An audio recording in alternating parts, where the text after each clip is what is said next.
আমি প্ৰতি বছৰে টেক্স দি আহিছোঁ আৰু এই টেক্স আমি আগলৈও দি যাব লাগিব। বিত্তীয় 2024-25 বৰ্ষত ভাৰতৰ চৰকাৰে প্ৰায় 25,86,000 কোটি টকা ডাইৰেক্ট টেক্সৰ পৰা সংগ্ৰহ কৰিছে।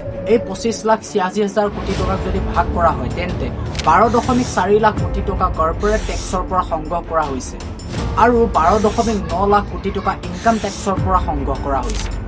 অৰ্থাৎ এক বছৰতে 25 লাখ কোটিতকৈও অধিক টকা চৰকাৰৰ ঘৰলৈ গৈছে।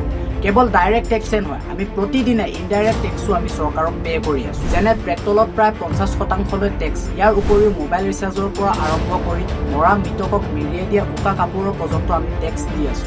যদি আমি যোৱা কেইটামান বছৰৰ ডাটা চাবলৈ যাওঁ, 2020-21 বৰ্ষত প্ৰায় 9.45 লাখ কোটি টকা, 2022-23 বৰ্ষত প্ৰায় 16.6 লাখ কোটি টকা আৰু 2024-25 বৰ্ষত প্ৰায় 8 লাখ কোটি টকা চৰকাৰে টেক্স হিচাপে সংগ্ৰহ কৰিছে। মাত্ৰ কেইটামান বছৰতে টেক্সৰ কালেকশ্যন প্ৰায় দুগুণ।